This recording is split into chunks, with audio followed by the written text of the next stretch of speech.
UA Book Review, Stolen Legacy.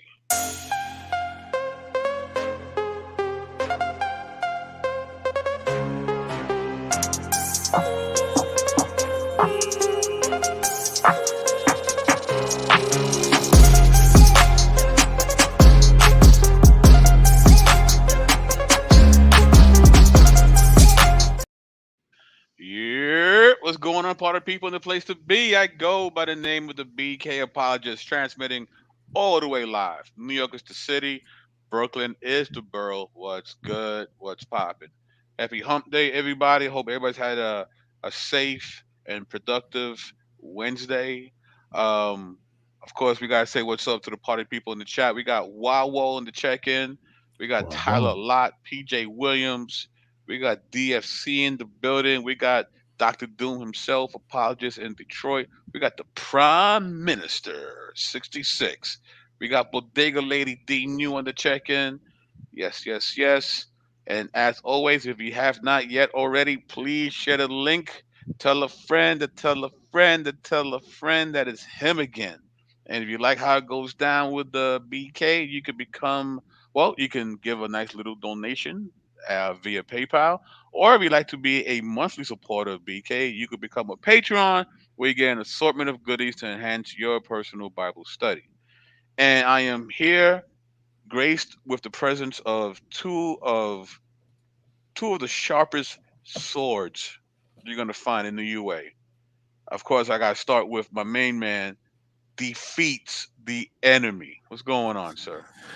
yo, what up, fam? Coming to you live from the land of the Anishinaabe and Potawatomi. Shout out to them people who are still here today. Uh oh. Already Yeah, choosing violence. I like it. already choosing violence. I That's like it. right. And of course, my man from the other side of the Mason Dixon, that Southern hospitality, none other than M.J. Jackson. What's going on? Grace and peace. Shout out to the chat. Happy to be here. Ready for some football. Let's go. About to Montgomery, some folk. Oh, look, I was leaving it alone. That's why I Let's said not football. start. Let's not start. Let's not start. So I'm gonna do a yeah, whole so show on that, so don't even worry about it. I'm sure you will. I'm sure you will. The memes alone are gonna be worth the price of admission for that show. But Ooh. so we're here to, we've done, is this your king series, right? So this is kind of like, is this your book?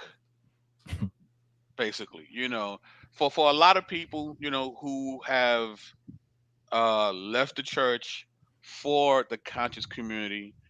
For a lot of people, it was videos, or YouTube video, or YouTube short that someone shared in someone else's timeline, and it got people curious, and people wanted to know more information about the this type of environment.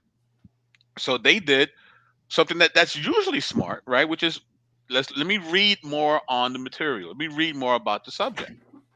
And one of the books that people tend to pick up when it comes to this kind of arena is Stolen Legacy. And within the conscious community, this is considered one of the more classic works of literature. And you'll find this in every black owned bookstore in the East Coast, like every black owned bookstore. You're gonna find this in all the book vendors outside downtown Brooklyn. You're gonna find it in all the book vendors on 125th Street every Saturday afternoon. And this book's been around for years. If you live in any type of urban environment and you've had like a flea market or a block party where they had book vendors, you saw this book. You know, and in fact, MJ is holding a copy right now. So since you are holding the copy, MJ, like what kind of an impact has this book had for just black and brown folk in general? Um, so this is kind of like that forbidden knowledge, or quote unquote knowledge. Um, this book is written by a person who is trained in the classics, Yep. and he did carry an aura of scholarship, and he was in academia. But what this book does is it's like a gateway drug to, um, in my opinion, like false consciousness. It's a gateway drug to false consciousness. And what this book purports to do is to show, um, the quarter, the greatness of African Americans, but take it to the, take it to the umpteenth power. Really, it is I wouldn't even call it an Afrocentric book, because I don't think Afrocentrism is necessarily wrong, but um, it is a reaction against white supremacy. Right. It is a reaction against white supremacy, and what it seeks to promote is black or African supremacy. Right. Absolutely. It's your hegemony versus my hegemony, and let's see who wins. Right. Your mythos with my mythos. Right. Fire with fire type of deal. Phil, I know you're relatively new to this particular type of subject, but I mean, what's your take on what you know thus far about this kind of stuff? Well, I mean, you know, I come at it from a different vantage point because I do have a degree of self awareness and self understanding as far as culture goes. Um, there were pieces and portions of it that were gone. So I mean, we do have a massive gulf, even in our religious practices as Native Americans, because it was illegal for us to practice our religious practices in America up until I think it was 1978. So it was in the 70s, Well, right? So there is a push, right, for this sense of religious identity. So we're picking up the pieces of various customs and things that we did in the past. So in essence, I can see where some people are wanting to latch onto this, but there's mhm, kind of a sub narrative that I think is really a disservice uh, to the African American community, which they don't even realize that they're doing themselves, because there's right. a lot of this stuff is really not based, like MJ was saying, and just from as I'm becoming more familiar with this stuff, it's not even really centered in any actual uh unique, real, authentic African religion. Hmm. Um, and most of it is really a bastardization of taking and sort of doing things piecemeal, and then stamping it and then sending it off wholesale as this is the authentic, real Right. stuff. But some of it is actually based in things that, and which as we'll get into some of the slides, but some things that are really do a disservice to African Americans and Yep. Black identity as a whole. Yeah, and that's the irony that we continue to run up against time and time again. That these things that purport to be, as you said, an authentic African spiritual experience ends up being nothing more than Greco-Roman fan fiction of those experiences. You know, and I don't feel like the people who subscribe to these things know that, and we're here to unveil that for them, right? So, with that being said, let's get into it. This is from Afrocentrism, Mythical Paths and Imagined Homes by Stephen Howe. George G.M. James' book, Stolen Legacy, has achieved posthumous fame as a founding text for Afrocentrism, and especially of the argument that the ancient Greeks stole all their knowledge from Black Egyptians. In Stolen Legacy, James writes, consequently, the book is an attempt to show that the true authors of Greek philosophy were not the Greeks, but the people of North Africa, commonly called the Egyptians, and the praise and honor falsely given to the Greeks for centuries belong to the people of North Africa, and therefore to the African continent.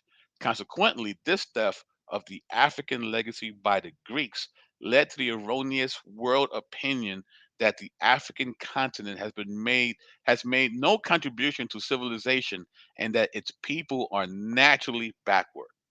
So he clearly puts out the agenda of his book. People have marginalized and looked at black people as not important. And the reason why that's the case because people have literally stolen, you know, the honor that should rightfully be bestowed upon us, for we are the progenitors of all that is civilized. Right? So that's what he's trying to prove in this book. Okay. Instead of concentrating on what is now known about Egyptian myth and ritual, James cited Anacalypse or Revelation by Godfrey Higgins. But Higgins died in 1833, several years before the publication of the definitive version of Jean-Francois Champollion's decipherment of hieroglyphics. Higgins argues vigorously against the preliminary studies of hieroglyphics by Champollion and Thomas Young, which later proved to be correct. So one of the issues we're going to have with this particular book is a lot of the source material. Like, for instance, Mr. Godfrey Higgins, you know, did not know the hieroglyphics. He couldn't decipher at the time. No one could. So at this time, there was a lot of guesstimating about what the literature of ancient Kemet was about. So he was using material where they were just spitballing at best. So that's one problem we have with this book. Higgins claims that the Rosetta Stone on which Champollion's decipherment was based was a forgery. He was, of course, completely wrong. That James cites Higgins rather than a more authoritative and modern source suggests that he has more interested in presenting a particular viewpoint than getting at the truth. All right, this is from Stolen Legacy or Mythical History: Did the Greeks Steal Philosophy from the Egyptians by Mary Lafkowitz.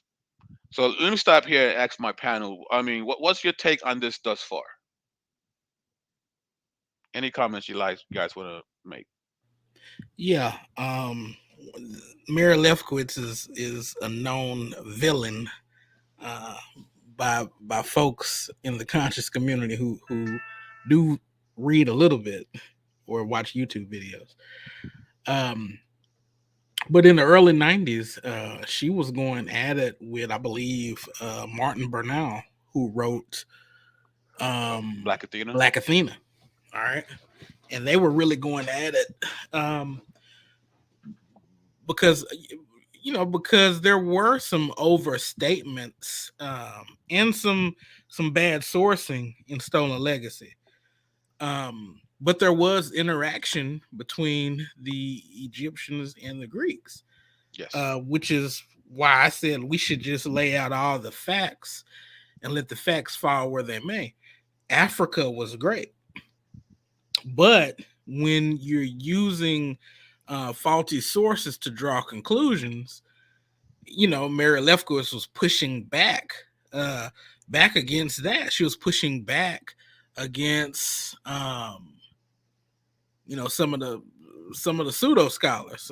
One of them is Dr. Ben, and I think she was actually in a lecture of his, and she regarding the date of the library of Alexander's library, or the date that a library was raided by Alexander, and when she confounded him on the date of the construction of the quote unquote library, he accused her of being a racist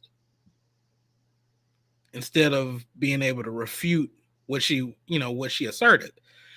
So it's just bad sourcing. It's just inventing things out of whole cloth. And in this case, he's quoting Godfrey Higgins, which is a pseudo scholar. I mean, we know that. I mean, it's not up for debate. Right. It's really not up for debate. You can do like John Howard Clark and say these were radical, honest white guys, or we can understand that people are saying that he's wrong, but because his conclusion is drawn off of false assertions. And again, the irony is by him using such flawed source material, he actually does the very opposite on what this book was planning on doing. Because when people start to realize that the material was faulty, the assumption now is, oh, you know what? There isn't anything. We was right about black people. There isn't anything to look at with great honor and prestige. The opposite effect happens with this book once you start peeling back the layers. You know, but let's continue here. In order to make his case as convincingly as possible, James does not proceed in chronological order, as is the practice in conventional histories of philosophy. Instead, he relies first of all on the tried and true rhetorical method of beginning with the simplest and most dramatic illustration. This he offers first in a brief summary. The Greeks began to study in Egypt when the country was occupied by the Persians, but the main transfer of information occurred after the invasion of Egypt by Alexander the Great, when Aristotle was able to take books of Egyptian philosophy and science from the Library of Alexandria and convert that library into a Greek research center. The Library of Alexandria was built only after Aristotle's death in 322 BCE, before Common Era.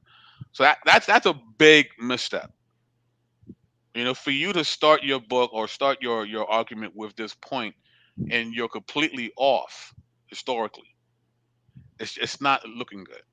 Mind you, he is a legit scholar. He has degrees behind him, but for some reason he wants to play the shell game with chronology, which is really weird. But from that, we're going to look at Contemporary Esotericism by Ego Asfilm and Kenneth Granholm. And it says this: among the most important books in the Afrocentric paradigm is George G.M. James' Stolen Legacy. Among critics, the book is usually quoted as evidence for the low academic standards of Afrocentric studies. One of the more infamous parts of the book deals with Alexander the Great sacking the Library of Alexandria, an event generally seen as historically impossible. What is of interest here, however, is not the factuality of James' claims, but rather the history that he constructs and his use of esoteric sources. For James, the quote conspiracy against the black man is not a modern phenomenon, but one that dates back at least to Alexander the Great. Among other things, he claims that Aristotle stole all his books from the library in Alexandria and later published them under his own name. For example, Aristotle's On the Soul was, according to James, demonstrably plagiarized from the Egyptian Book of the Dead, since they both deal with the topic of the soul in some form. In order to find proof of his thesis, James embraced ideas found in esoteric writings, viewing Egypt as the center of wisdom. James' book needs to be understood in the context of his time. It was written in the 1950s when the black civil rights movement was on the rise, but with accompanying feelings among many that little actual change has taken place. James' work can thus be seen as one born out of frustration and disillusionment. The perspective was no longer one of the influence of African cultural elements on Europe, but one of outright theft of African culture by Europeans. James provides a detailed description of what was stolen and how. In search for a chain of evidence, he turned to esoteric doctrines and views of Egypt as center of mysteries. And again, if you've been following the channel for the last year or so, you know that when we start looking at these sources, they all go back to not actual ancient Kemet, but Greco-Roman esoteric fanboy fiction of ancient Egypt. And once again, we see that occurring with a book that's considered a pillar in most conscious communities' libraries. Okay, so let's continue here. The term Greek philosophy, to begin with, is a misnomer, for there is no such philosophy in existence. The ancient Egyptians had developed a very complex religious system called the mysteries. which was also the first system of salvation. As such, it regarded the human body as a prison house of the soul, which could be liberated from its bodily impediments through the disciplines of the arts and sciences, and advance from the level of a mortal to that of a god. Sounds like Mormonism.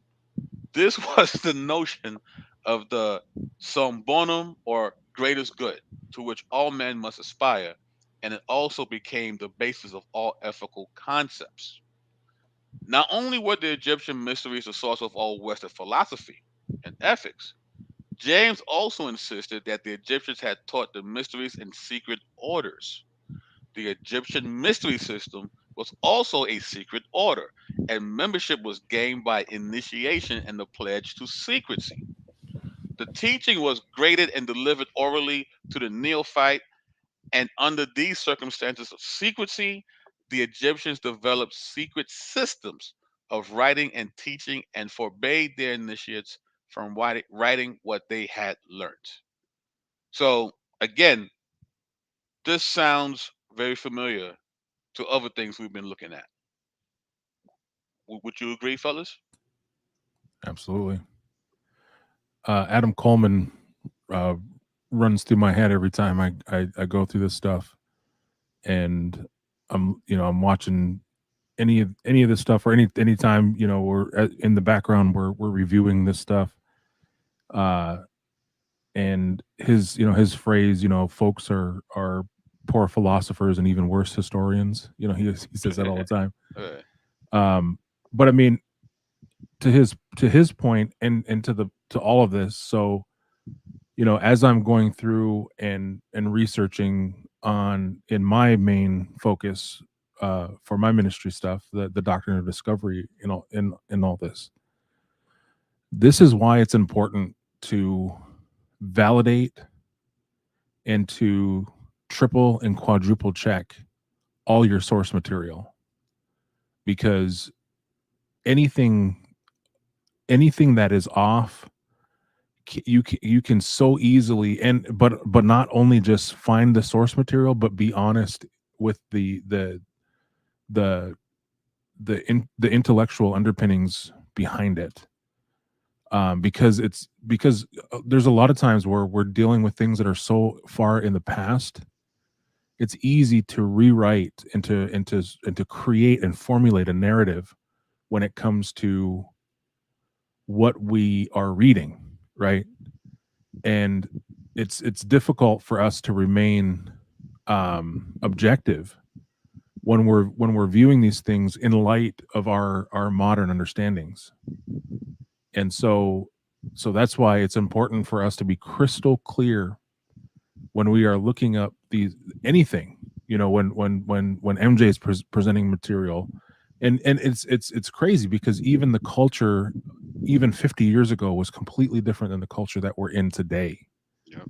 So it's vitally important for us to be honest with the historical information, and to take in every possible aspect before presenting it, because otherwise it just formulates and becomes propaganda. And so yeah, so this is a beautiful case study of why it's important to make sure that you're intellectually honest with the material that you're doing, because it just could easily go off the rails. and the rails never go back. It keeps going off. And Yeah, you can't, it's super hard to put a train right back on the tracks, right? yeah, it's pretty rough. But let's continue seeing this derailment occur here. Later, he went into more detail as to how the Egyptian mysteries operated and how people were initiated into them. Most of this is standard material from Masonic and Rosicrucian writings. And the British historian Stephen Howe has claimed that Stolen Legacy is as, quote, much a mystic, ritualistic, and more specifically Masonic work as it is an Afrocentric one. So the source material he uses to back up his claim, it's not African. It's not. It's Rosicrucian and Masonic. It's esoteric. His sources seem to have been published works. often theosophical interpretations of Masonry. Hugh does, however, argue that based on James' own writings, we can infer that he was a Freemason who was strongly influenced by the more esoteric aspects of Masonic lore.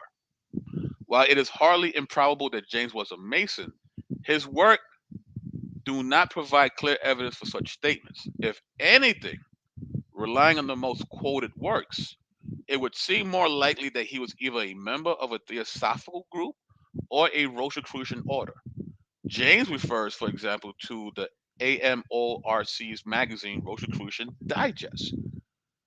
So this guy taking a deep dive and looking at the source material, Cal believes that this guy, Mr. James here, was either a Rosicrucian or a Theosophist. Now, why is that problematic?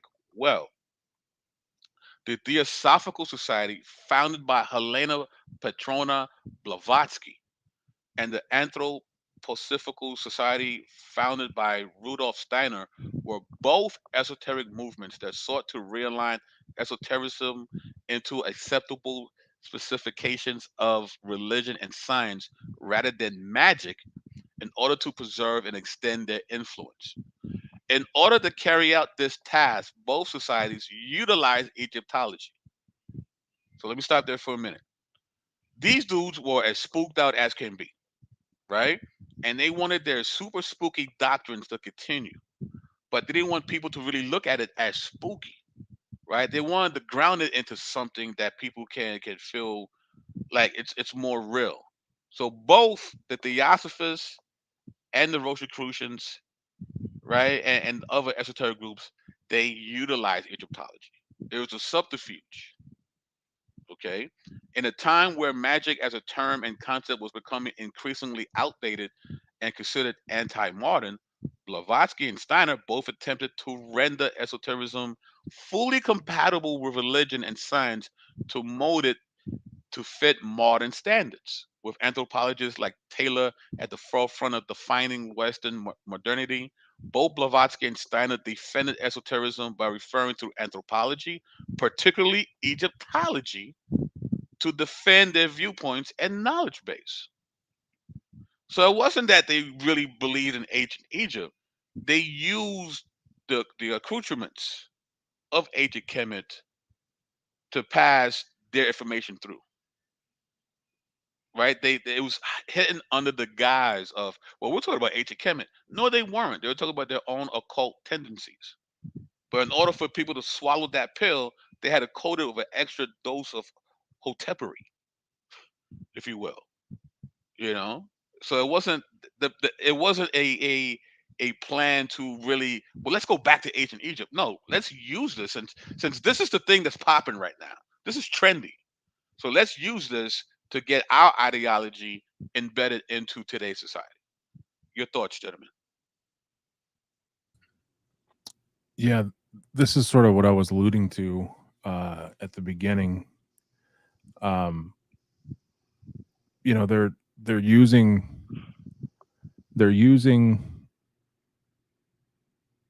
Afrocentrism to push demonic ideas. So they're using Black folks, African folks, but not just that. They're leading hundreds of thousands of African Americans who are buying this stuff hook, line, and sinker, and propagating it, trying to stand it up as authentic African religion. But meanwhile, it's nothing but Satan in kente cloth. And a lot of our brothers and sisters and family and are eating it up. Right? It's permeated all through hip hop culture, and we've made allusions to this before as well. And it just, I mean, it deeply saddens me to see this. But moreover, The church has a lot to do with this as well. Um, because we've failed to be the church, and so this is really a stain on Christianity as well. That there's people that are so hungry for self identity that we've oppressed their humanity so much that they have to run to lies like this. And again, like I understand, like I do believe in a degree of depravity, but there and again, the church has had a direct hand in creating some of this nonsense. And so it grieves me to read stuff like this where it's really demonic forces being painted as authentic African anything. Right. No, that's a great point. MJ. Yeah, to Phil's point, I mean, this stuff didn't happen in a historical and cultural vacuum. Um, you had enslaved Africans stripped of their identity, of their culture. At the same time, you have white supremacy growing, um, the idol of white supremacy. And I'm not talking about people running around in sheeps, but I'm talking about um, the Western European culture being the standard bearer for all other human beings or subhumans, as they would say. And you had that growing, and even within it, you have Helen Blavatsky and their crew co-opting the greatness of Egypt and using that for their own wicked purposes. Then, of course, once again, you fast forward to the after effects of the enslavement of image bearers in their search for identity, reacting in very much the wrong way against white supremacy by creating yeah, working in a subversive fashion, but nevertheless creating a version of black supremacy. And this is where we at. And this book, after this book comes all kinds of books, from Ben, from Browder, who's a second generation Hotep. Uh, but you got Browder's books Afro and Quasi. Asher Kwesi. And I'm just gonna be perfectly honest with you. Most of these cats don't believe in argument and evidence. They don't believe in it. This is a feel good epistemology. Yeah, that's a great way of putting it. But we got more. We got more. So let's keep on trucking here. So the origins of Rosicrucian movement can be traced to German publications in 1614-15, which attributed to an invented or allegorical Christian Rosencreutz travels in the Arab world, where he had studied science and the magical arts to gain esoteric knowledge ultimately derived from the ancient world. This claim was further strengthened by Michael Mayer, physician to the House of Habsburg and enthusiast for alchemy and the occult, wrote of Egyptian Hermetic interpretations of fable and myth, as the Rosicrucian movement developed, at times interwoven with Freemasonry. The emphasis on an Egyptian origin of many of its mysteries grew. So, in other shows, we already broke down Christian Rosencreutz fiction, never existed. But again, in order for it to continue the movement, like what's been said, they co-opted ancient Egypt so that it can have staying power. Right? The entire account of Christian Rosencreutz was fictional. He never existed. There was no Order of the Rosy Cross. And the story was partly based upon a satirical work by Torino Bussolini. Like we've been known this, guys. This is not new information that's been unearthed from some papyri in some, monk's castle. Historians have known this for the better part of a century now, but yet here we are still dealing with these fraudulent sources.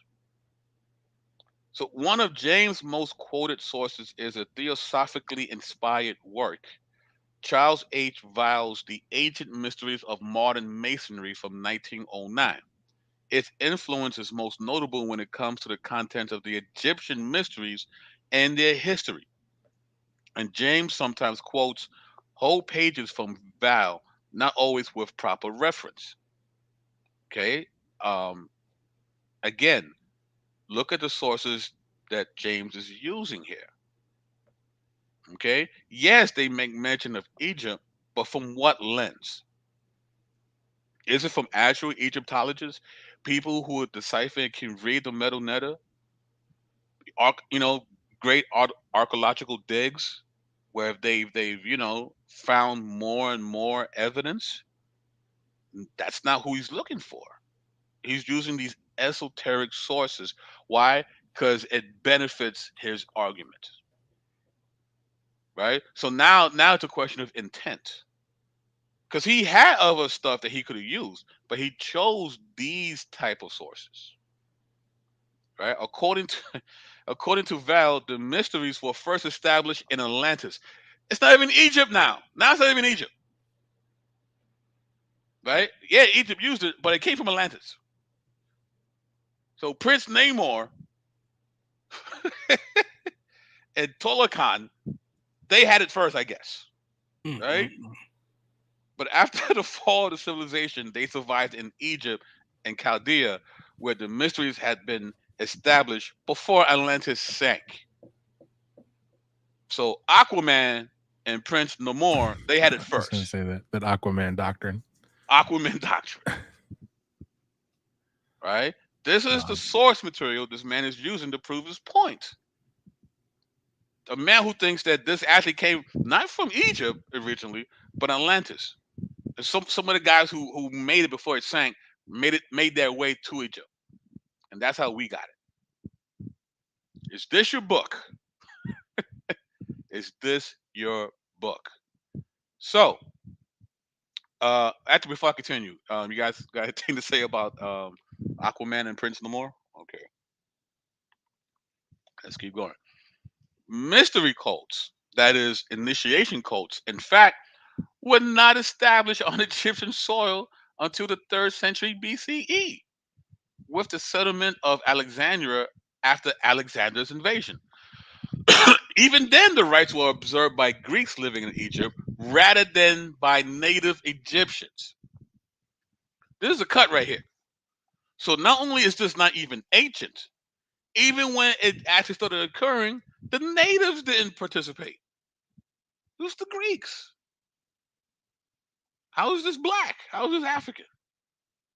Even in African soil, the natives were like, "Nah, I'm good. We don't do cosplay. Comic Con's down the block. We don't do that here." Right? An example of such a mystery cult is the celebration of the ritual of Epiphania at the Temple of Kore in Alexandria. After all, an all night vigil that celebrants descend into a cave with torches and bring up a wooden statue. This cult is cited as an example of a quote Egyptian mystery by the 32 32nd degree Mason Reverend Vale. But the origin of the cult is not Egyptian, but Greek, and the maiden of the ritual is how you say her name? Persephone, the Greek goddess of the underworld. So yeah, they're in Egypt. Yeah, it's back in time, but nothing that they're doing on Egyptian soil is Egyptian, like at all. But because it's occurring in the land, I guess it is. But again, even then, the rites were observed by Greeks living in Egypt rather than by native Egyptians. That's telling. Why were the natives getting down with it? They're like, nah, that's not me. That's you. Yeah, I mean that speaks volumes to me. I mean, because I mean that'd be like, some guy trying to come and tell, oh wait, there are people that do that. Hi, IUIC. Um, Mm, they try to come and tell us about who we are, mm, and yet we we understand and know that the stuff that they're trying to tell us is shoddy, because we have a sense of identity. So I mean, it's pretty easy to tell if the people that are there, they don't recognize it as such, then it's a pretty good idea that it's false, or at least that there's it has nothing to do with them. So that that's more than a major cut. That should shoot this whole thing down. Which I mean, again, the cosplay aspect of it should, and just I mean, even the sourcing alone, these things should kill it. But yet, I mean, again, it speaks to the cry of the lack of identity and the search for identity, people longing for community, people longing for that self-identification. And it causes it just should show us how deep this stuff runs. So again, as we're dealing with this, although it is difficult and it's frustrating, like, we need to make sure, we need to remember that these folks are not the enemy. They are our mission field. And so, and I know that things get heated, get spirited, and all that kind of stuff. But again, like, we just need to keep that in mind when we're ministering to people, that they're hurting and they're searching for some degree of identity. And we know who we are, regardless of our cultural identity. We understand and know that we are of Christ and we are his image bearers, and that we have value in that. amen. So Amen. Good stuff, brother. Good stuff. Man, look, let's just keep going. So, his major sources include Masonic, Theosophical, and Rosicrucian works.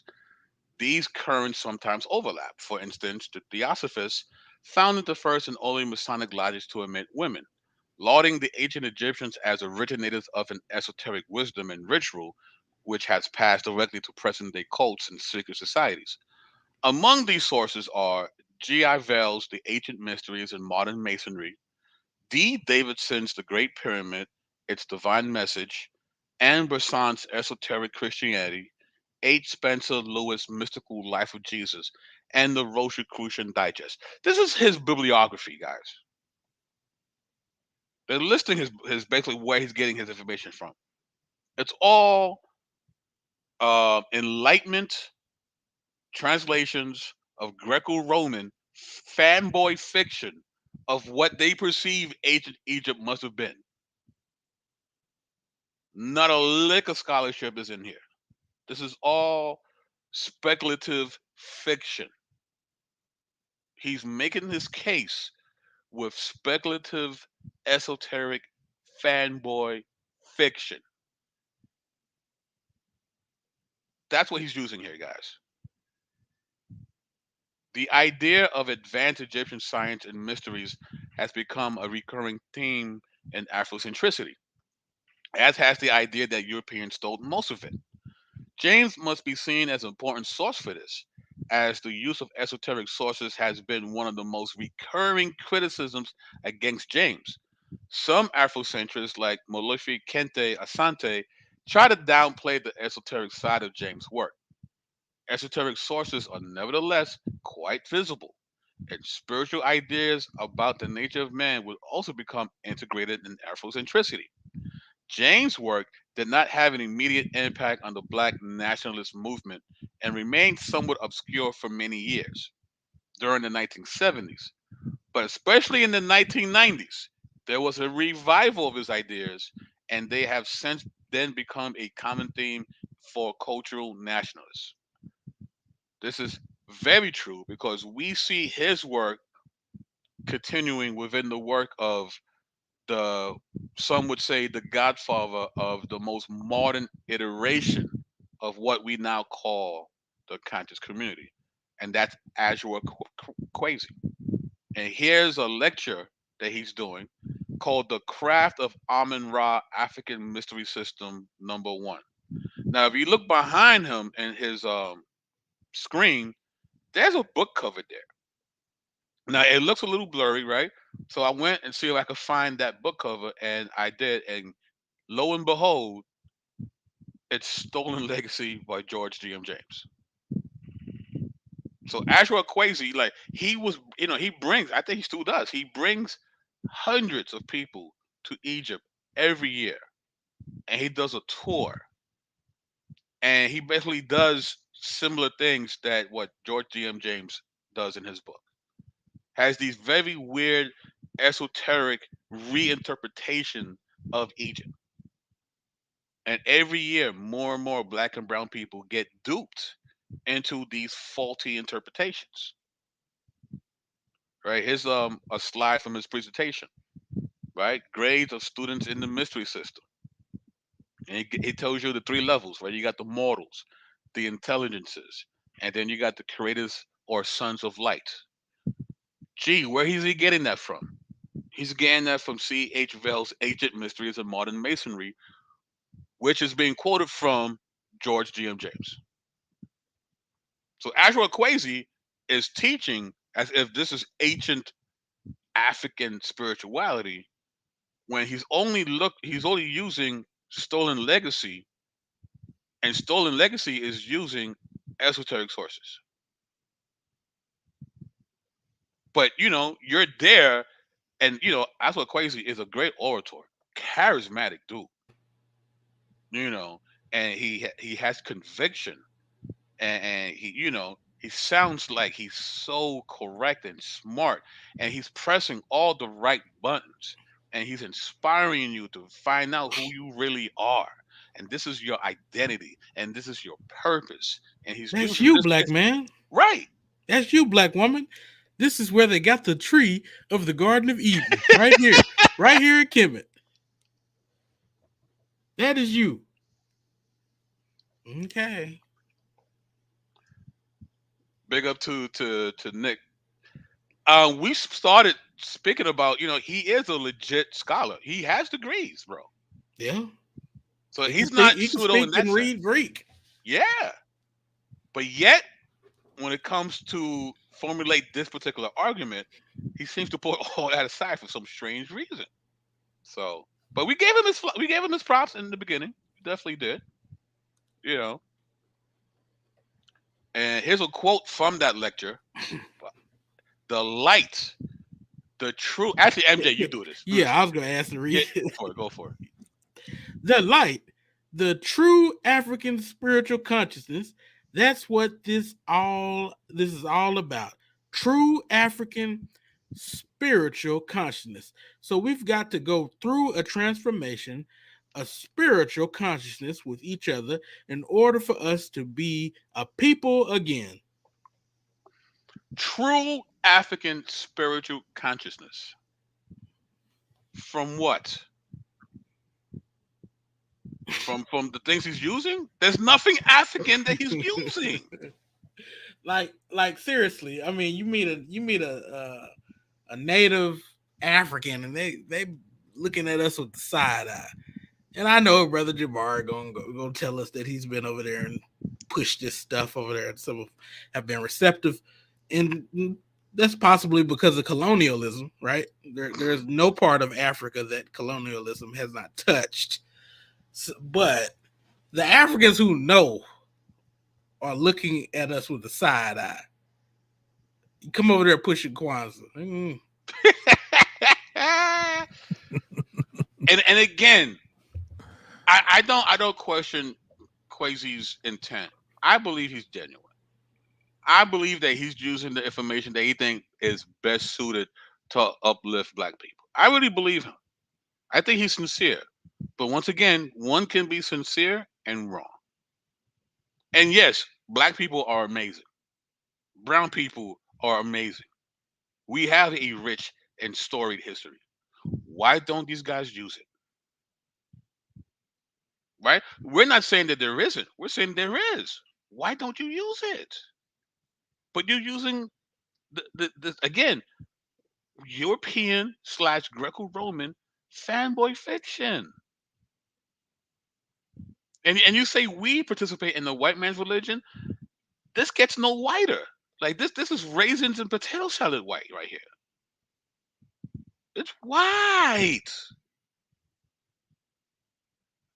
And again, nothing against white people. We love y'all. You're our brothers and sisters in Christ. Because I'm white, y'all. Because I'm But white. I'm y'all. using I'm I'm white, using their white, argument white, against white, them. y'all. You stop it. I'm using their argument against them because they're always like, "Oh, you follow the white man's religion." No, you follow the white man's religion. You most definitely do. So, most ironically, therefore, the Egyptian mystery system described by James is not African, but essentially Greek, and its details specifically European. James has, in effect, accused the Greeks of borrowing from themselves and said nothing about the real, distinctively Egyptian ideas that influenced the Greeks during their long contact with each other. The best evidence for the interchange of ideas between Greece and Egypt, of course, comes from the period after Alexander's conquest when Egypt was ruled by the Ptolemaic dynasty. So no one's saying that there wasn't any kind of transference of knowledge. It's just not the way you made it seem to be. Right? Just as Egypt and the occult were closely tied, secret societies and the occult are also commonly paired together. When a secret society adopted occult rituals and symbols, they often turned to Egypt for inspiration as a source for the legendary origins of the society. Claiming an association with ancient Egypt practices confirmed the credibility of any occult practices and rites. The fact that the adoptive occult rituals and symbols were not authentically Egyptian did not matter as long as their appearance had a stereotypical Egyptianized motif. Basically, these occult societies were racist because they didn't care about the actual Egyptian people. They were just using the stereotypical symbols to enhance their agenda. We have a modern term for that now. We call people like that culture vultures, appropriating someone's culture for other people's benefit. That's what these esoteric cults were doing.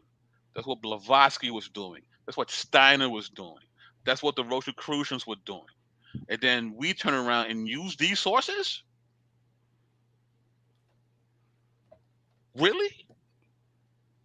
The secret societies and their members are natural Egyptophiles.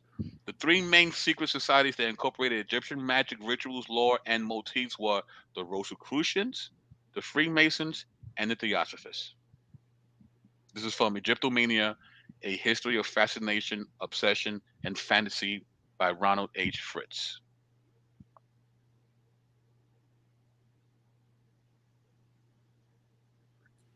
So, Wow. Quint's funny. We had soul. What do you want? Ah.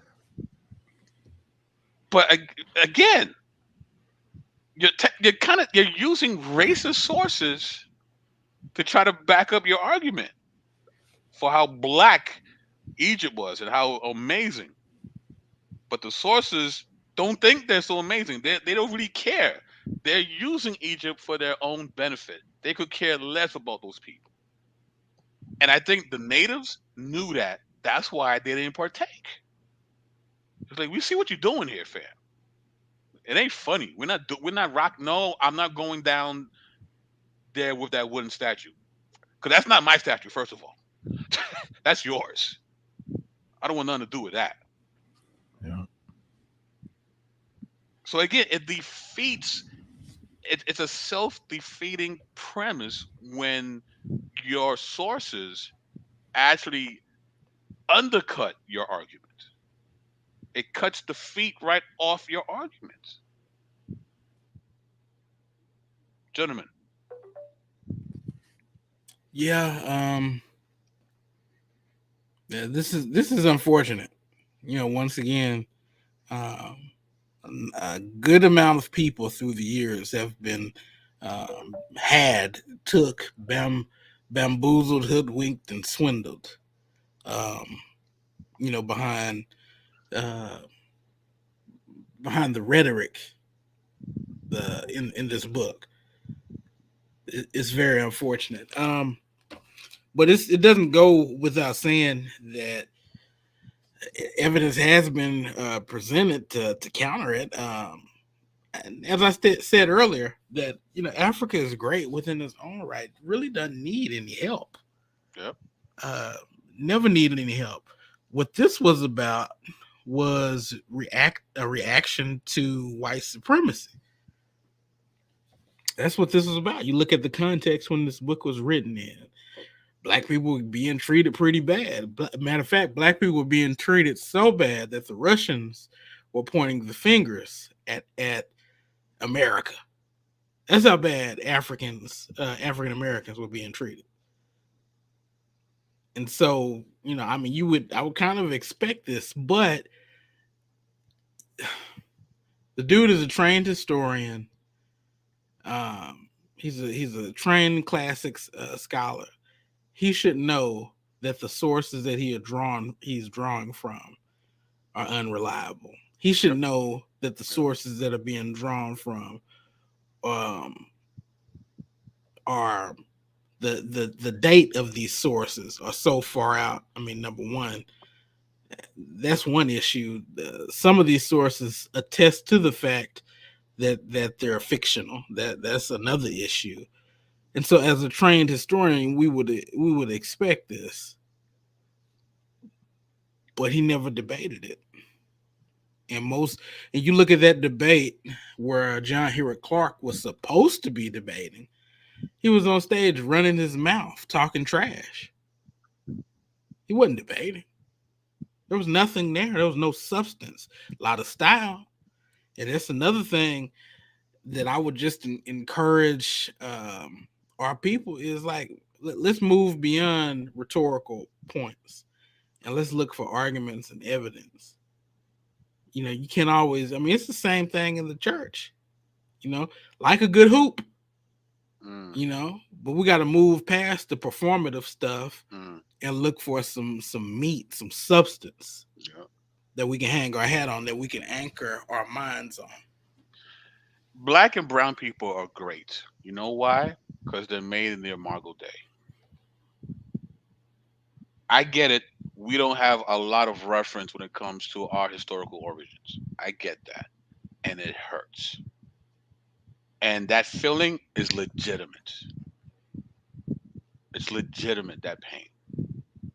But the most important identity, and we have various identities, right? Some of us are dads, some of us are sons and teachers and lawyers and coaches, right? We have various identities. But the most important identity we have is in Christ. No one can take that from you. No one could beat that out of you. It's there. You was made and you are the Salem of Yahweh. You are a representative figure of Him. And because of that, you have intrinsic value. Whether you're a quote unquote white, black, brown, and all different parts of that spectrum, we're all special because we're all made in the Imago Day. If you have the gospel, you have self worth, and you have intrinsic value. Because if you didn't, why would God incarnate come down and die for you?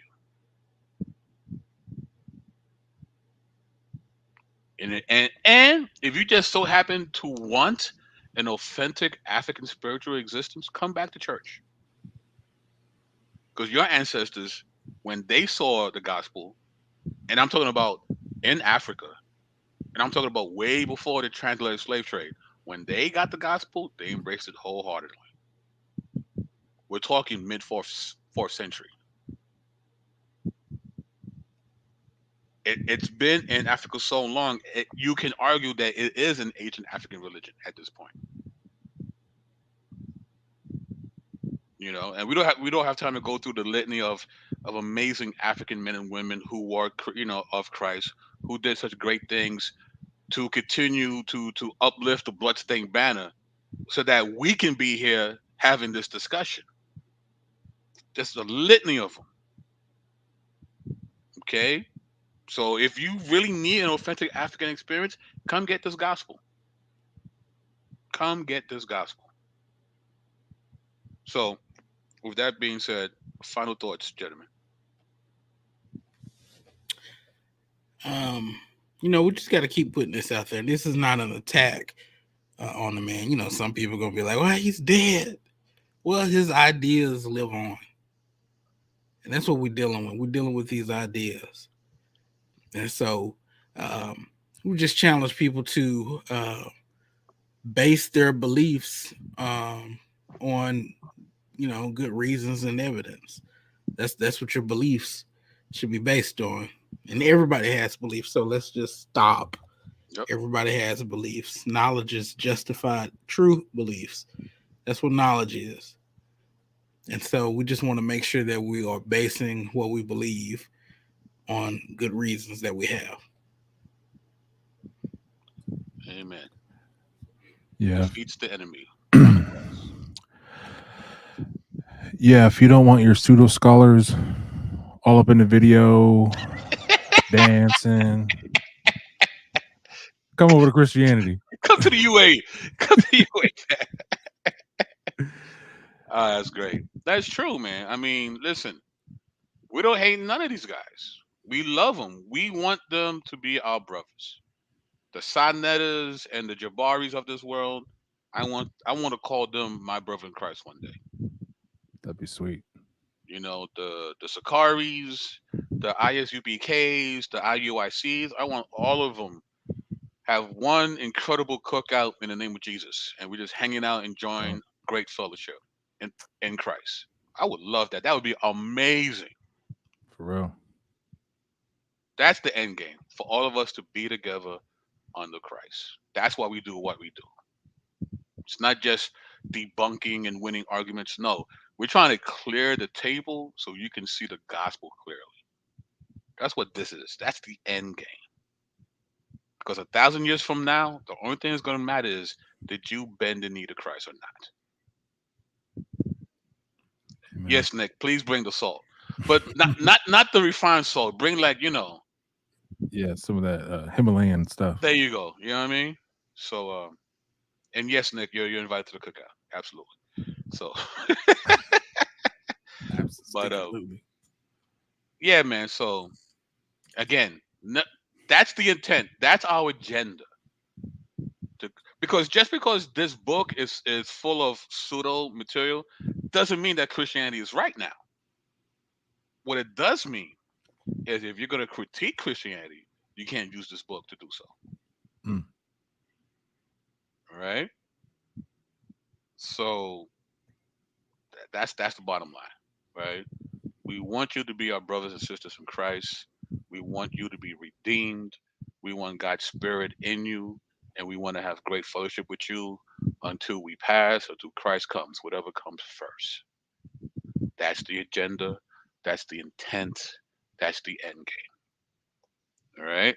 So, with that being said, ladies and gentlemen, MJ Jackson, defeat the enemy, and BK sign off. Peace.